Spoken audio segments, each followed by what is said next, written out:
নৌকো এসে যেখানটায় ভেড়ে সেখানে বাঁশের মাচা মতো একটা আছে। জাহাজ ঘাটা হলে অনায়াসে জেটি বলা যেত। সেই মাচাতে নেমে অসহায়ভাবে অনিমেষ একবার চারিদিকে তাকিয়ে দেখল। নিচে ময়ূরাক্ষীর কালো জল নিঃশব্দে বয়ে যাচ্ছে। তার স্রোতের গতি থাকলেও তবু একটু প্রাণস্পন্দন বোঝা যেত। এত মন্থর তার স্রোত, এত নিস্তরঙ্গ যে যেন মনে হচ্ছে সমস্ত জলটা যেন জমাট বেঁধে স্তব্ধ হয়ে গেছে। ওপারে ভগীরথপুর গ্রাম, বেশ সম্পন্ন গ্রাম, তা সে জানে। বহু লোকের বাস, অনেক পাকা বাড়ি, স্কুল, ডাকঘর আছে, কিন্তু এখান থেকে তার কিছুই দেখা যায় না। ঘাট থেকে উঠে যে রাস্তাটা গ্রামের দিকে গিয়েছে তার সাদা বালির আভাস নিবিড় বনের অন্ধকারে মিশে গেছে একটুখানি গিয়েই। দুদিকে বড় বড় গাছ, কি গাছ তা বোঝা যায় না, কিন্তু তারই অসংখ্য শাখা পল্লব সমস্ত গ্রামটাকে যেন চোখের আড়াল করে রেখেছে। একটা আলোর রেখা পর্যন্ত চোখে পড়ে না। ওপারেই যদি এই হয়, এপারের অবস্থা সহজেই অনুমেয়। এপারে যেদিন সে এসেছিল সেদিন দিনের বেলাও কোনো গ্রাম চোখে পড়েনি। বাসটা এসে একেবারে এই ঘাটের ধারে দাঁড়ায়, যাত্রীরা সবাই ভগীরথপুর চলে যায়। সেদিন অন্তত এমন কেউ ছিল না যে ওপারে কোথাও যাবে। আসার সময় দুদিকে আম গাছের ঘন বন কাটিয়ে এসেছিল, বেশ মনে আছে।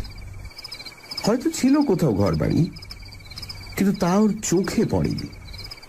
পারাপারের জন্য একটা খেয়া নৌকা আছে, চওড়া ভেলার মতো প্রকাণ্ড বস্তু, কিন্তু শেষ বাস চলে যাবার পর আর ওপার থেকে কেউ আসবার সম্ভাবনা নেই জেনে সেই ইজারাদারও বহুক্ষণ বাড়ি চলে গেছে নৌকোটা ওপারে বেঁধে রেখে। বাবু, ভাড়াটা? তাড়া লাগায় মাঝি। বিহ্বলতা কাটে, কিন্তু যেন আরো ব্যাকুল হয়ে ওঠে অনিমেষ। ভাড়াটা কি রে? এই অন্ধকারে রাত্রিতে আমি এখানে কোথায় থাকবো? তুই তো 1 ঘন্টার রাস্তা 7 ঘন্টা এনে আমাকে এই বিপদে ফেললি। এখন নিদেন ওপারে পৌঁছে দে, দেখি কোথাও একটু আশ্রয় পাই কিনা। এপারে এই জঙ্গলে শেষে কি বাঘের পেটে প্রাণ দেবো? চল ওপারে নিয়ে চল। উটি লাল্লাম আজ্ঞা, উটি লাল্লাম আজ্ঞা। সে কি, কেন রে, কি হয়েছে? তার উত্তরে মাঝি যা বলল তার অর্থ হচ্ছে এই: ওপারে অন্য নৌকা গেলে খেয়ার ইজারাদার বড্ড বকাবকি করে, পুলিশে ধরিয়ে দেয়। সুতরাং ওপারে যাওয়া ওর পক্ষে সম্ভব নয়। অনিমেষ তাকে অনেক করে বোঝালো। ওপারে তাকে ধরবার জন্য ইজারাদার যদি বসে থাকতো তো অনিমেষ তাকেই ডাকত।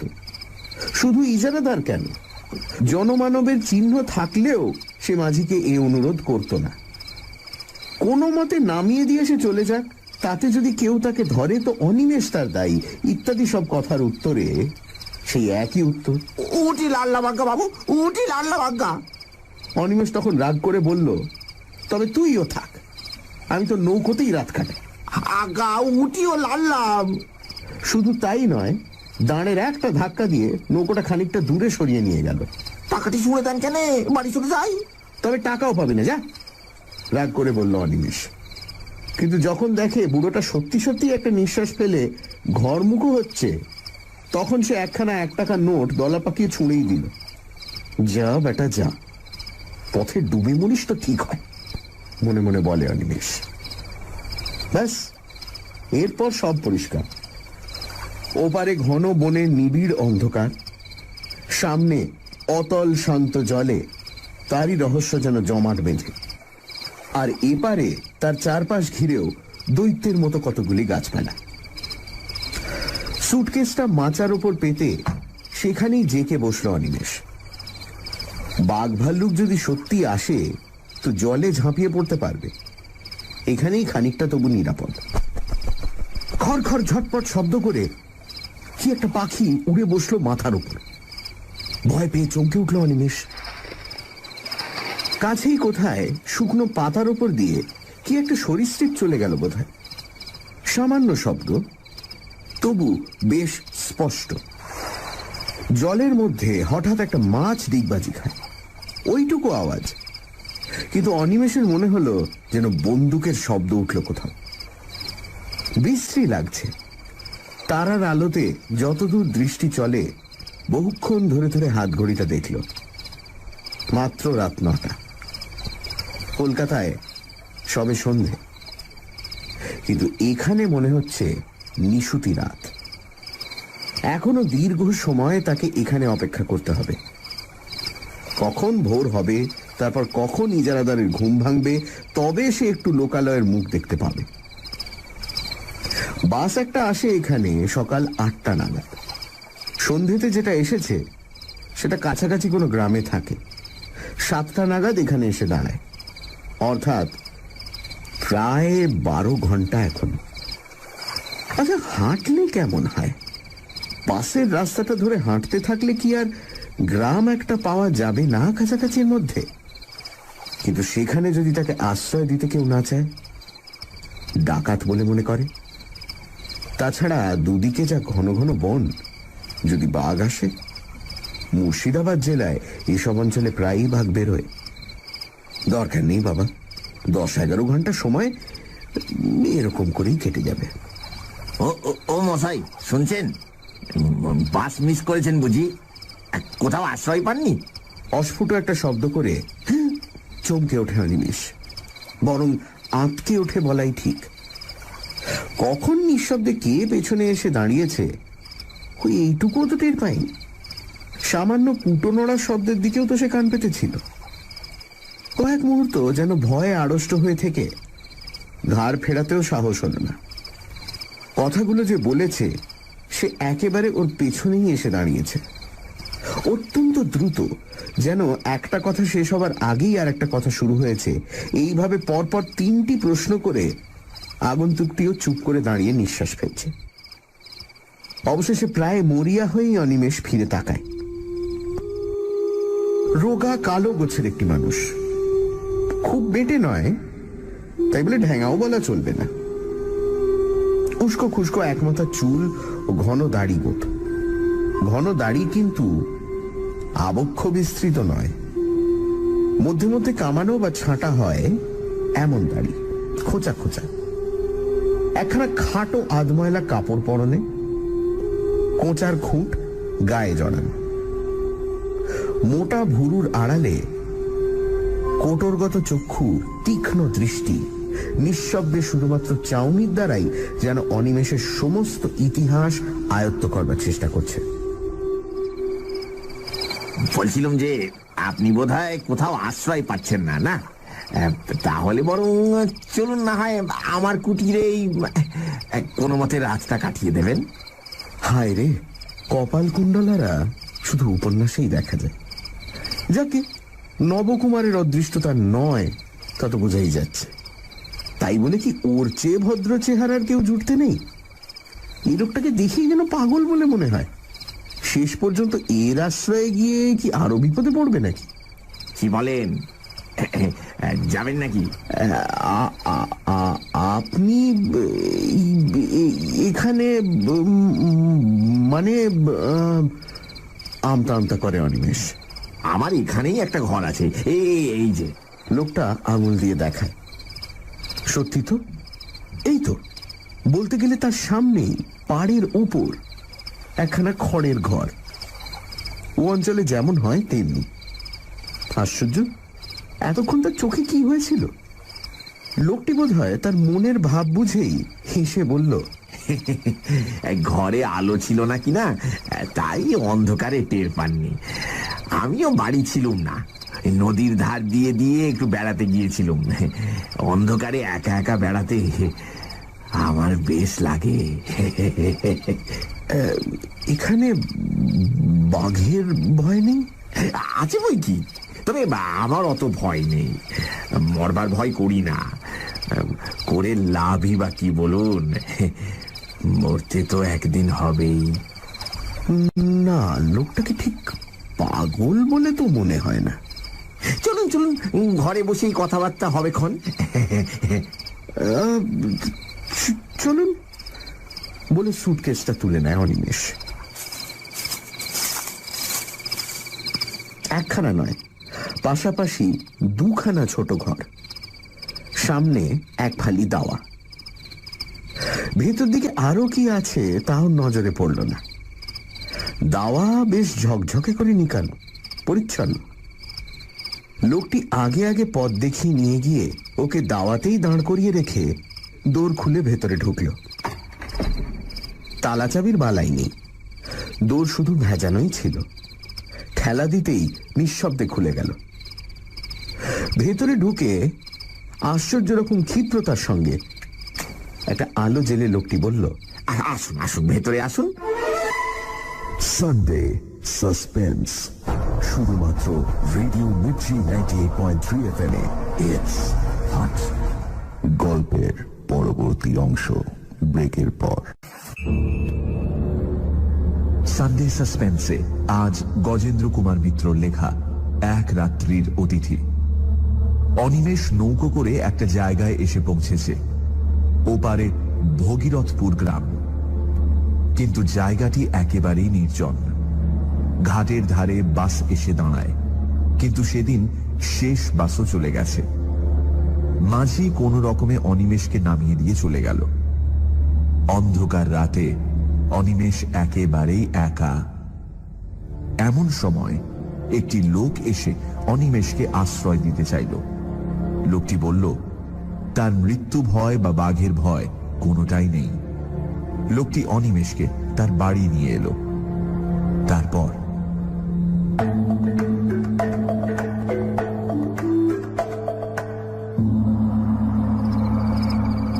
ঘরে আসবাবপত্র বেশি ছিল না। একটা তক্তপোষের ওপর একটা মাদুর বিছানো, শয্যা বলতে এই, একটা বালিশ পর্যন্ত নেই। এক পাশে একটি দড়ি টাঙানো, তাতে খান্দুই কাপড়। তার মধ্যে একটা লাল মেঝেতে জলের মেটে কলসি, একটা কাঁসার ঘটি এবং পিতলের পিল সুজে একটা মাটির প্রদীপ। এছাড়া আর কোথাও কিছু নেই। বসুন, ওই চৌকিটার উপর বসুন। তারপর খানিকটা নিঃশব্দে দাঁড়িয়ে নিজের দুই হাত ঘষে কেন এক রকমের বিচিত্র হাসি হেসে বলল, ভালো বিছানা আমার নেই, ওই সুটকেসটা মাথায় দিয়েই শুতে হবে। আর খাবারও তো কিছু দিতে পারবো না, ঘরে আমার কিছুই নেই। আপনি মদ খান? যেন একটা আকস্মিক উগ্রতা দেখা দেয় ওর প্রশ্ন করবার ভঙ্গিতে। না না, রক্ষে করুন, কিছু ব্যস্ত হবেন না আমার জন্য। আশ্রয় পেয়েছি, এই ঢের। ওই আশ্রয়টুকুই যা, বাঘ ভাল্লুকের হাত থেকে তো বাঁচলেন অন্তত। তা আশ্রয় ভালোই, ঘরখানা মন্দ নয়, কি বলেন? বলতে বলতে হেসে ওঠে সে। সাদা ঝকঝকে দাঁত কালো দাড়ির ফাঁকে চকচক করে। অনিমেষের যেন ভালো লাগে না ওর ভাবভঙ্গি। আবারও সেই সন্দেহটা মনে জাগে, পাগলের পাল্লা এসে পড়ল নাকি। আপনি এখানে কি করেন? আপাতত কিছুই না। আচ্ছা বসুন, আমি একটু আসি। মুখ হাত ধোবেন নাকি? ধুতে পারলে ভালোই হতো, কিন্তু অনিমেষের তখন নড়তে ইচ্ছে করছে না। সে বলল, না না, দরকার নেই। লোকটি বেরিয়ে গেল। অনিমেষ স্তব্ধ হয়ে বসেই রইল। ভালো বোধ হচ্ছে না ওর, কেমন যেন একটা অস্বস্তি হচ্ছে। কি করে লোকটা এখানে? এমন একাই বা থাকে কেন? ঘরে কোনো রকম কিছু খাবার নেই তো নিজে খায় কি? চোর ডাকাত নয় তো? লোকজনকে ভুলিয়ে এনে শেষে ঈশ্বর বাঁচিয়েছে। ব্যাগে ওর খান কতক পুরনো কাপড় জামা ছাড়া আর কিছুই নেই। পকেটেও মাত্র টাকা 6 আছে। কিন্তু একটু পরেই সমস্ত দেহ হিম হয়ে ওর মনে পড়ে এই সব উদ্দেশ্যে যারা নিয়ে আসে ভুলিয়ে, টাকা না পেলে তারা আরো হিংস্র হয়ে ওঠে। তাছাড়া মেরে ফেলে তবে তো দেখবে কি আছে না আছে। ওদের দেশে একবার খুব ডাকাতের উপদ্রব হয়েছিল। তারা একটা লোককে খুন করার পর পেয়েছিল মাত্র একটা আদলা। কখন গৃহস্বামী আবার নিঃশব্দে ওর কাছে এসে দাঁড়িয়েছে অনিমেষ টেরও পায়নি, যদিও খোলা দরজার দিকে চেয়েই বসেছিল সে। আশ্চর্য, লোকটা বলল, বলছি কি, এখনই শুয়ে পড়বেন নাকি? যদি ঘুম পেয়ে থাকে তো আলাদা কথা, নইলে একটু বসি। এই কতদিন লোকের সঙ্গে কথা কইতে পাইনি, বলেন তো দুটো কথা কয়ে বাঁচি আর কি। এখানে তেমন লোকজন তো নেই, আসেও না কেউ। অনিমেষ আবারও পূর্ব প্রশ্নের জের টানল। তা এমন জায়গায় আপনি থাকেনই বা কেন? সেই হাসি গৃহস্বামীর মুখে, তেমনি নিঃশব্দ হাসি।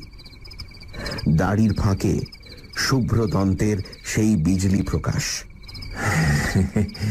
ভয় নেই, আমি চোর ডাকাতও নই, পাগলও নই।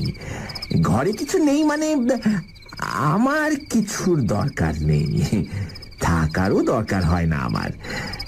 কেন জানেন?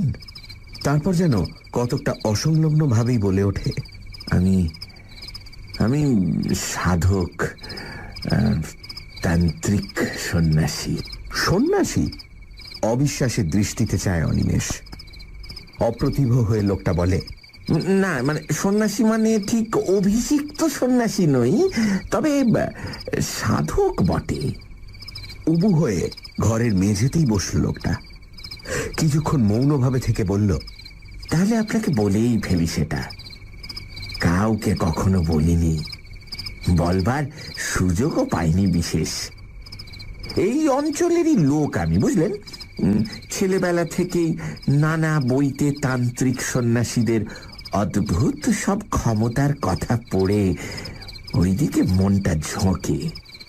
মনে হতো আমিও ওই সব সাধনা করে সিদ্ধ হব, তারপর প্রাণ ভরে পৃথিবীর সব ঐশ্বর্য ভোগ করব। আর আমাকে পাইকে, হায় রে, তখন কি আর জানতুম যে ভোগের উদ্দেশ্যে সাধনা করতে এলে সিদ্ধি তো দূরের কথা, সমস্তই খোয়াতে হয় একে একে। এই পর্যন্ত বলে লোকটি চুপ করল। এতক্ষণ অনিমেষও অনেকটা সহজ হয়েছে। লোকটির ভাবভঙ্গি আর কথাবার্তায় সত্য কথা বলছে বলেই মনে হয়। দুশ্চিন্তা অনেকখানি কমে গেল ওর। বাড়ি আমার এই অঞ্চলের নয়, বাড়ি সেই 5 ধুপির কাছে। তা এখানে কেন এলুম বলছি, দাঁড়ান। বলেছি আপনাকে, ওই ছেলেবেলা থেকেই ওই দিকে ঝোঁক গিয়েছিল। স্কুলের পড়া হলো না, তার বদলে যত সব ওই ধরনের বই পড়তে লাগলো। পড়তে পড়তে বিশ্বাসটা খুব পাকা হয়ে গেল। কিন্তু কিন্তু গুরু কই? 2-1টা সন্ন্যাসী যাদের হাতের কাছে পেলুম, দেখলাম সব বাজে, কেউ কিচ্ছু জানে না। অথচ পথ দেখাবে এমন লোক না পেলে এগোবো কি করে? মনটা বড়ই চঞ্চল হয়ে উঠল। খাবার চিন্তা ছিল না, মাথার উপর বাবা, বড় ভাইরা সবাই ছিল, জমি জমা ওই তারাই দেখাশোনা করত। অবশ্য আমি বকুনিও খেয়েছি ঢের, কাজকর্ম কিছু করি না বলে, কিন্তু সেসব গায়ে মাখিনি। তবে যতদিন যেতে লাগলো মনটা ততই ব্যাকুল হয়ে উঠল। শেষমেশ আমার 23-24 বছর বয়সের সময়ে বাড়ি থেকে সামান্য কিছু টাকা নিয়ে বেরিয়ে পড়লুম। বেশ বুঝেছিলুম ঘরে বসে আর কিছু হবে না। এই তীর্থ করে অনেক দেশই ঘুরলুম, ভালো চাকরি বা ভালো বিয়ে করার অনেক সুযোগও পেয়েছিলুম। জানেন, সংসার, বুঝলেন মশাই, মায়ার ফাঁদ পেতে রেখে দেয় সারা জগতে। যাই হোক, সেদিকে মন ছিল না বলে কেউ বাঁধতে পারল না। কিন্তু আসল যা উদ্দেশ্য, তাও তো কিছু হলো না। এমনি ভাবে যখন ক্রমশ হতাশ হয়ে উঠেছি, তখন একদিন বাড়ি ফেরার পথে, বলতে গেলে ওই বাড়ির কাছে এসে হঠাৎ একজনকে পেয়ে গেলুম। বক্রেশ্বরের শ্মশানে এক সাধু থাকেন শুনলুম। উলঙ্গ থাকেন শ্মশানে শুয়ে, কেউ খেতে দিলে খান, নইলে এমনি থাকেন। কাঁচা মাংস, পাতা লতা, এমনকি বিষ্ঠা খেতেও তার আপত্তি নেই বোধহয়। এমনই নিষ্প্রিয় তিনি। খোঁজ করে করে গেলুম। প্রথম তো দেখাই পাওয়া যায় না, শেষে 3 দিন ধর্ণা দিয়ে পড়ে থাকতে দর্শন পেলুম।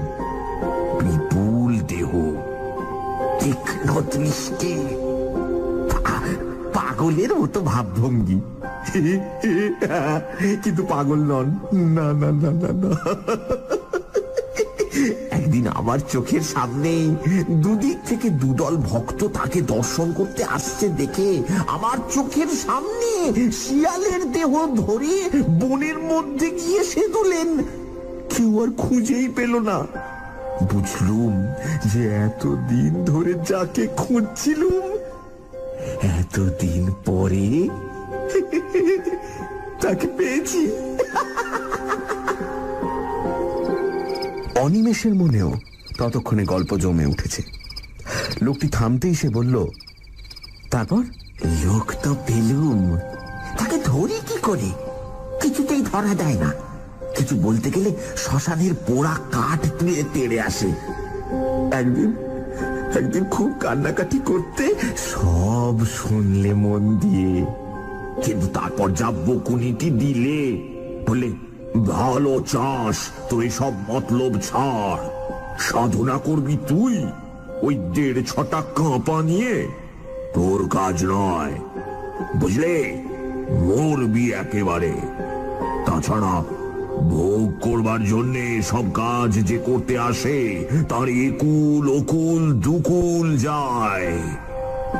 ঘরের ছেলে ঘরে ফিরে যা, যা বিয়ে থা কর, নিজে নিজেই ভগবানকে ডাক, নয়তো কুলগুরুর কাছে দীক্ষা নিস। অনেক কাকুতি মিনতি করলাম, বাবার আর দয়া হলো না। আমি কিন্তু মশাই হাল ছাড়লুম না।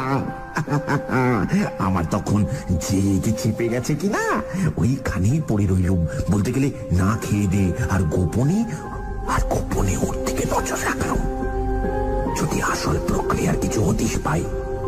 বুঝলেন না? এতদিন কি আর বৃথাই এ লাইনে ঘুরেছি? আসল মানুষ না পাই, ওদের ভেতরের কথা কিছু কিছু জেনেছি বই কি। তারপর হলো কি মশাই, আরো 2-1 সাধক আর ভৈরবী ওখানে এলো বাবার সঙ্গে দেখা করতে। গোপনই এলো, কিন্তু আমি তো ওইখানেই পড়ে থাকি, আমাকে এড়াবে কি করে? পর পর কদিন ওদের চক্র বসলো, আমি তাও দেখলুম। মনে হলো যে আর কি, সব তো শিখে গেছি। ওখান থেকে রওনা হয়ে আর বাড়ি ফিরলুম না। নির্জন স্থান, অথচ শ্মশান, লোকালয় কাছে, এইরকম খুঁজতে খুঁজতে এসে পড়লুম। পথে নলহাটিতে একজন তান্ত্রিকের কাছে দীক্ষাও নিয়ে নিলুম। ও মশাই, এলুম তো এখানে, কিন্তু সাধনা আর হয় না। প্রথম দিন থেকে বিঘ্ন। উপকরণ জোটে তো দিন পাই না, দিন পাই তো উপকরণ নেই। শেষে অনেক কৌশল করিয়ে, অনেক নিচে নেমে যদি বা সব জোগাড় করলুম, এই মঙ্গলবার অমাবস্যার রাত পেয়ে যেমন আসন করে বসেছি। কি বিঘ্ন, কি বিঘ্ন! উফ, ধ্যানে মন দেব কি? কিছুতে মনই স্থির করতে পারি না। এখন এটা বাসের রাস্তা হয়ে শ্মশান এখান থেকে সরে গেছে। আগে এখানটাতেই শ্মশান ছিল। এই যে এখন যেখানে ঘর দেখছেন, এই যেখানে আমরা বসে আছি, এইখানেই সেদিন আসন করে বসেছিল। নিজের অজ্ঞাতেই অনিমেষ যেন একটু সরে বসে। তারপর বলে, আচ্ছা, বিঘ্ন কি রকমের? ভয় পেলেন? শুনেছি তো এরকম সাধনায় বসলে প্রথম প্রথম নানা রকমের ভয় দেখায়। কিন্তু সেটা শুধুই পরীক্ষা করার জন্য। আপনিও তো সেরকম শুনেছিলেন নিশ্চয়ই, তবে ভয় পেলেন কেন? হাসলো লোকটা আবারও। কাউকে ছেলে মানুষই করতে দেখলে বিজ্ঞ মানুষেরা যেমন হাসে, কতকটা তেমনই হাসি। বলল, জানে তো সবাই, কিন্তু শোনা এক জিনিস আর অভিজ্ঞতাটা আর এক। তেমন অভিজ্ঞতা হলে বুঝতেন। শুনবেন? হ্যাঁ, শুনবেন কেমন? মরার বুকের উপর বসেছি আসন করে, মরার খলিতে করে মদ খাচ্ছি, মনে ভয় ডর কিচ্ছু নেই, এই বিশ্বাস হয়ে গিয়েছিল। কিন্তু সেই লোকেরই বুকের মধ্যে হেম হয়ে গেল সে সব শুনে। না না, তেমন ভয়ানক কিছু নয়। প্রথম শুরু হলো ফিস ফিস কথার শব্দ, খিলখিল হাসি, চাপা হাসি। ক্রমে সেইটাই বাড়তে লাগলো। মনে হলো 10 জন, 20 জন, 100 জন, হাজার হাজার হাজার। আপনার চারপাশে যদি লক্ষ লক্ষ লোকের ফিস ফিস কথারই শব্দ হতে থাকে তো কেমন হয়? আর তার সঙ্গে চাপা এক ধরনের খিলখিল হাসি।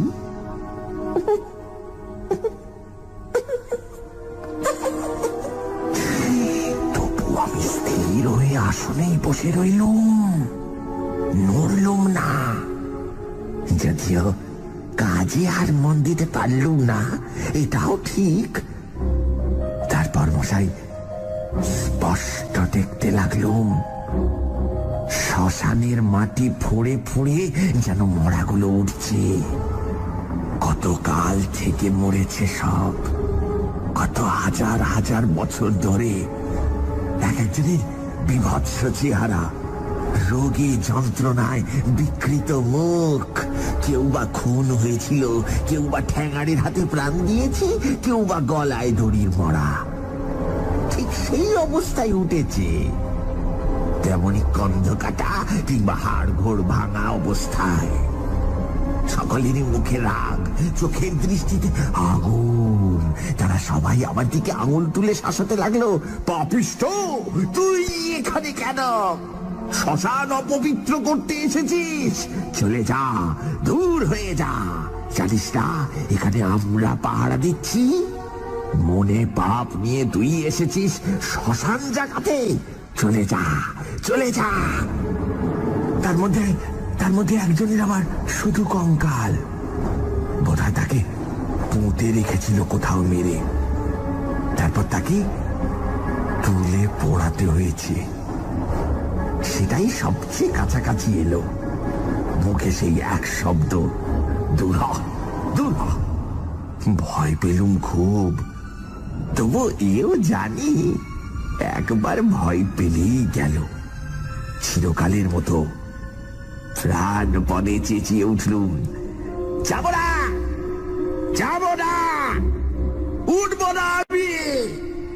ব্যাস, আর যাই কথা। সেই কঙ্কালটা আরো এগিয়ে এসে তার সেই অস্থিময় আঙুল কটা দিয়ে আবার গলাটা চেপে ধরল।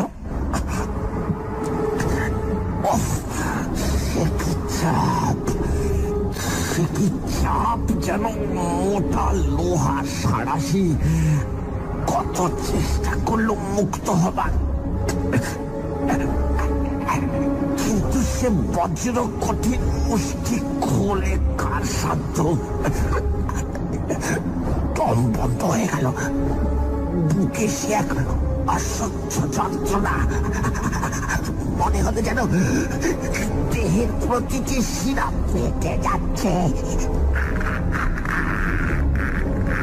কলি বিকলি করতে লাগলো এক ফোঁটা হাওয়ার জন্য। সে হাওয়া চারিদিকেই রয়েছে, তবু এক বিন্দু বুকের মধ্যে দিতে পারলাম না,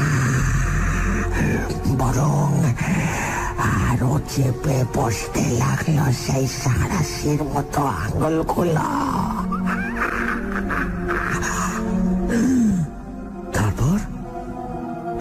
নিঃশ্বাসে প্রশ্ন করল অনিমেষ। তারপর আবার সেই হাসি।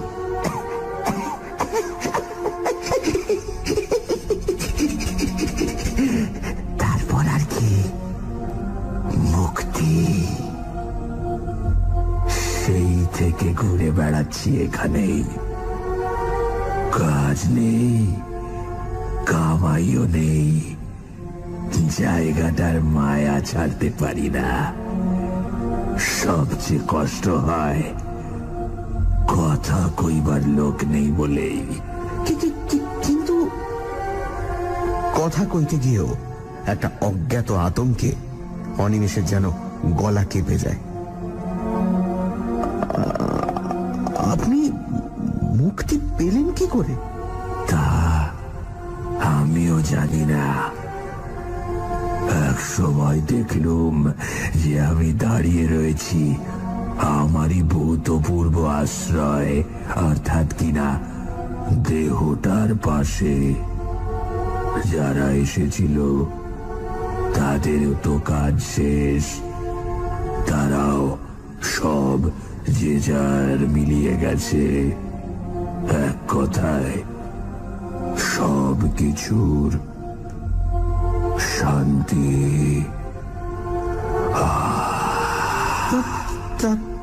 তার মানে কি?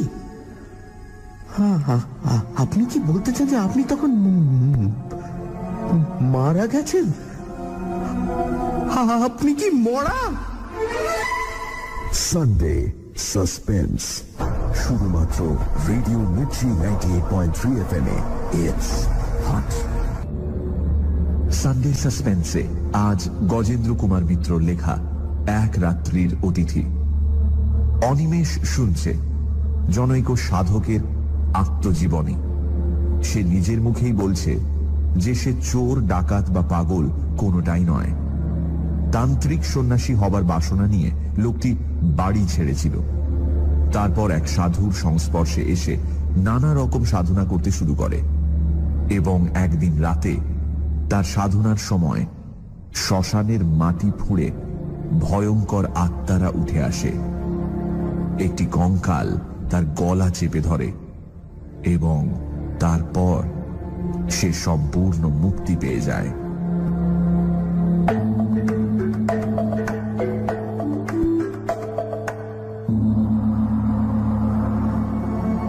প্রশ্নের শেষ অংশটা আকস্মিক আর্তনাদের মতো চিৎকারে পরিসমাপ্ত হয়। কিন্তু প্রশ্ন সে করছে কাকে? কেউ তো নেই, শুধু সে একা বসে আছে ঘরে। বাকি জিনিসগুলো ঠিক আছে, পিদিমটা তেমনই জ্বলছে, শুধু উবু হয়ে বসে যে লোকটা কথা বলছিল সে আর নেই। কোথা দিয়ে গেল লোকটা? কখন উঠে গেল তার চোখের সামনে দিয়ে? বারবার এই ব্যাকুল প্রশ্ন ওর মনে উঠতে লাগলো, কিন্তু উত্তর দেবে কে? খানিক পরে আসল প্রশ্নটা আবার প্রবল হয়ে উঠল। তাহলে কি লোকটা যা বলে গেল তাই সত্যি? ও লোকটা মানুষ নয়, অশরীরী, বিদেহী আত্মা। খাবার কিছু লাগে না ওর, বলেছিল বটে। মরবার ভয় নেই। গায়ে কাঁটা দিয়ে ওঠে অনিমেষের। কিন্তু সে শিক্ষিত ছেলে, বিজ্ঞান পড়া ছেলে। এসব মিথ্যা কল্পনা, আত্মসম্মোহন বলেই জানে। সে বিশ্বাস করবে না এই কথা যে বিংশ শতাব্দীর মধ্যভাগে বসে সে ভূত দেখেছে। আচ্ছা, পেছনে ছায়া পড়েছিল কি ওর? মনে করবার চেষ্টা করে অনিমেষ। সত্যি কি না লোকটা তার সঙ্গে তামাশা করেছে? আগে যা ভেবেছিল তাই? ডাকাত বা ঠ্যাঙাড়ে জাতীয়, ভয় দেখিয়ে গেল, এরপর কাজ হাসিল করা সোজা হবে ভেবে? মনকে প্রবোধ দেয় সে, এইটে হওয়াই সম্ভব। ভূত হলে আলোয় থাকবে কি করে?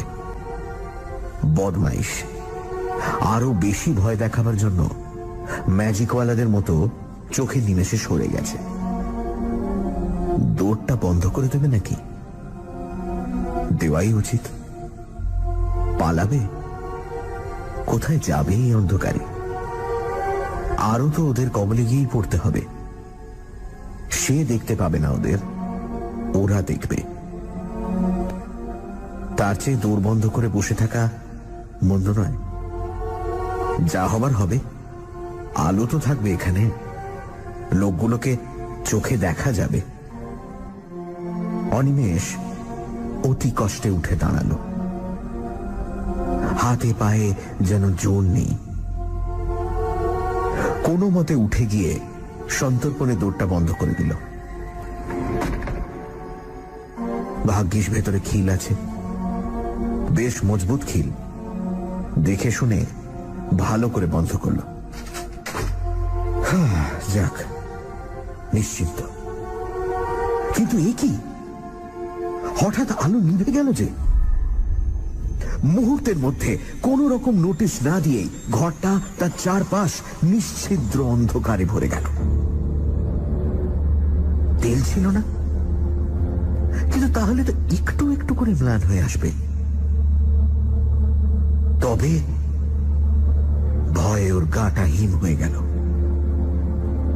তবে কি ঘরের মধ্যে কেউ ছিল? এখন ফু দিয়ে নিভিয়ে দিল। সেই লোকটাই কি? হয়তো তক্তপোষে নিচে ঢুকে গিয়েছিল, তখন সেখানেই লুকিয়েছিল। তাই সে ওর চলে যাওয়াটা লক্ষ্য করেনি। নিশ্চয়ই তাই। কি সর্বনাশ! এই যে হিতে বিপরীত হলো। ওদের হাত থেকে বাঁচতে গিয়ে একেবারে ওদের মুঠোরই মধ্যে এসে পড়ল। পকেটে দেশটাই পর্যন্ত নেই।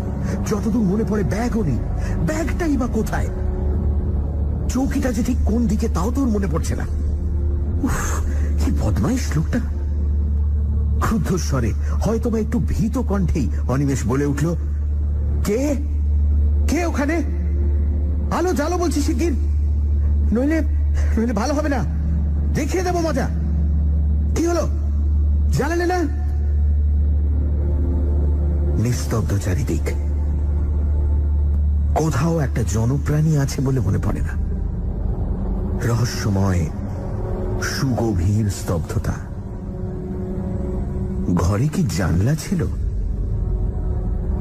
তাও তো মনে পড়ছে না। চাই জানলা খুলে দিলে তবু একটু তারার আলো আসে। অনেকক্ষণ চুপ করে দাঁড়িয়ে থেকেও জানলা কোন দিকে মনে পড়ল না। আচ্ছা, একটু এগিয়ে গেলেই তো দেওয়াল। হাতড়ে দেখতে দোষ কি? পরক্ষণেই মনে পড়ল, আরে আচ্ছা বোকা তো সে, দৌড়টাই তো রয়েছে, খুলে বেরিয়ে পড়লেই তো হয়। ঘরের অন্ধকারের চেয়ে বরং বাইরের অন্ধকার ভালো, তারার আলো আছে। কিন্তু ব্যাগটা থাকে, প্রান্ত বাঁচুক। যেদিকে দৌড় দিয়েছেই মাত্র সেদিকেই হাত বাড়ালো। কই সে দরজা? অথচ ও তো সবে দরজা বন্ধ করে এপাশ ফিরেছে আর আলো নিভেছে। তবে কি ও দিক ভুল করেছে? এদিকে দরজা ছিল না। আন্দাজে আন্দাজে এগিয়ে যায় সে। এইটুকু তো ঘর, দেওয়াল পেলে দেওয়াল হাতড়ে হাতড়ে ঘুরলেই দরজা পাবে। তবু ভয় হচ্ছে ও লোকটা না এই সুযোগে পেছন থেকে মেরে বসে। কিন্তু উপায়ই বা কি?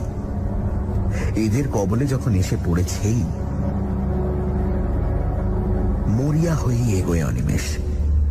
এক পা করে যতটা সম্ভব নিঃশব্দে এগোয়। 1 2 3 4 5 6 7 8। এই যে 20 পা হয়ে গেল। ঘরটা যতদূর আন্দাজ হয় 10-12 ফুটের বেশি হবে না লম্বায়। নিহাতি ছোট্ট ঘর, অথচ 20 পা মানে অন্তত 15 ফুট। আরো 2 পা, আরো 10, আরো 20। এ কি, সে মাঠে চলেছে নাকি? কিরকম হলো? 40 পা চলার মতো ঘর তো নয়, কোনাকুনি হাঁটছে। তাতেই বা এত দূর হবে কেমন করে? তবু আরো কয়েক পা যায় সে। হয়তো চলতে চলতে তখন গতি বেঁকে গিয়েছে। সোজা হয়ে হাঁটে আরো খানিকটা। না, তবু দেওয়াল নেই। রহস্যময়, অন্ধকার, অনন্ত শূন্যতা। বাইরের মুক্ত শূন্যতা নয়, 4 দেওয়ালের চাপা, তবু তা অনন্ত। এইবার কপালে ঘাম দেখা দেয় অনিমেষে। এতক্ষণ ডাকাতের ভয় যা হয়নি, এবার তাই হল।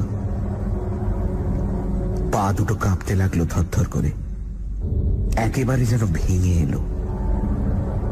অসহায় ভাবে সেইখানেই বসে পড়ল সে। এ তার কি হলো? কি চক্রান্তে জড়িয়ে পড়ল সে? তবে কি সে লোকটা অশরীরী? সত্যি সত্যি সেই কি তাহলে কোনো প্রেত জনির মায়াতে এসে পড়েছে? বিহ্বল হয়ে ভাবে অনিমেষ কি করবে, কিন্তু কোনো পথ দেখতে পায় না। ওই যে কারা আসছে না? হ্যাঁ, ওই তো কত লোকের পায়ের আওয়াজ, অন্তত 8-10 জনের কম নয়, কিংবা আরো বেশি। এই বাড়ির কাছেই আসছে। ওই তো দাওয়াই উঠল। ও মশাই, শুনছেন? ও মশাই!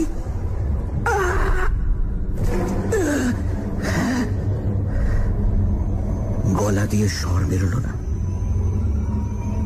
টাকরা শুকিয়ে গিয়েছে, গলা কাঠ। কিন্তু ওরাই যদি সেই ডাকাতের দল হয়, তা হোক, তবু তো তারা মানুষ। ভরসা হলো একটু অনিমেষে। তাহলে অন্তত এটা প্রেতের মায়া নয়।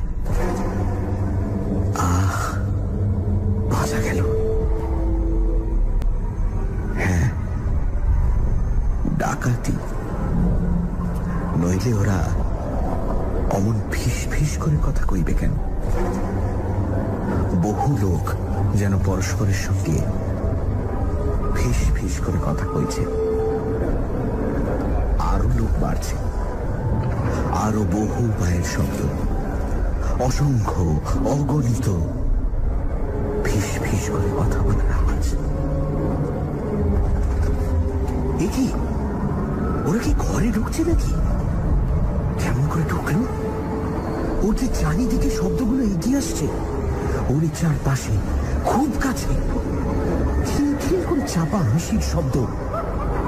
অনেকে হাসছে, তবু শব্দটা খুব জোর নয়।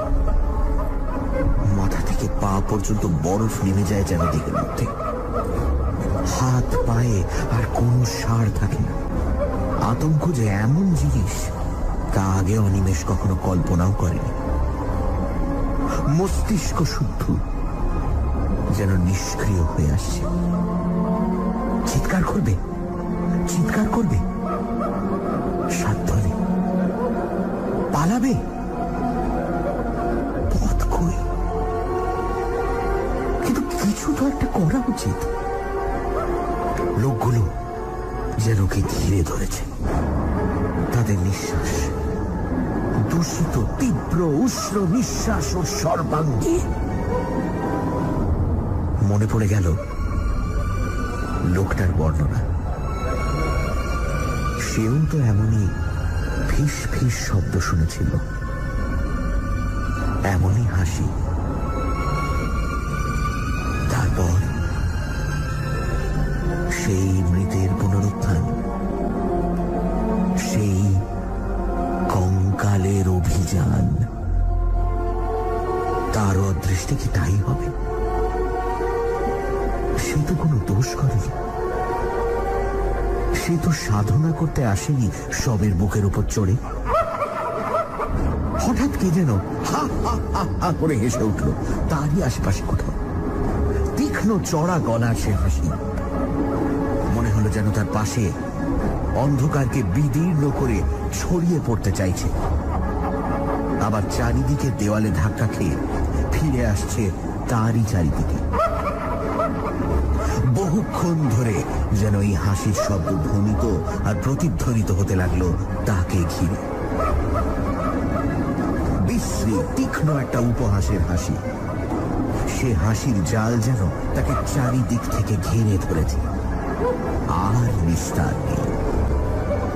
প্রাণপণ চেষ্টায় মরিয়ার মতো চিৎকার করে উঠল একবার অনিমেষ, হে ভগবান, এ কি করলে? সত্যি তো, ভগবানের কথা তো তার মনে ছিল না, তাকে তো সে ডাকেনি।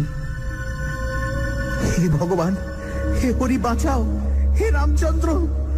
আর কিছু মনে এলো না তার। গায়ত্রী মনে আছে কি? হ্যাঁ আছে। বইতেটা কোথায়? সুগভীর ক্লান্তি আর অসহতন্ত্রায় চৈতন্য শিথিল হয়ে আসে তার। ঘুম যখন ভাঙল অনিমেষের, তখন সকাল হয়নি, কিন্তু ফর্সা হয়েছে একটু।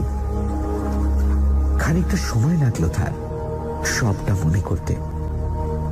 তারপর ধর্মড়িয়ে উঠে বসে ভালো করে চেয়ে দেখল যে সে বাস দাঁড়াবাড়ি ফাঁকা জায়গাটার মধ্যে ঘুমিয়ে পড়েছে কখন। সুটকেসটা খানিকটা দূরে একটা গাছতলায় পড়ে আছে। আরে সে ঘরটা কোথায় গেল? যত দূর দৃষ্টি যায় কোথাও কোনো ঘরের চিহ্ন মাত্র তো নেই। সে কি বাস থেকে নেমে সেখানেই ঘুমিয়ে পড়েছিল? তাই হবে হয়তো, হয়তো সবটাই ওর স্বপ্ন। সে উঠে নদীতে গেল মুখ হাত ধুতে।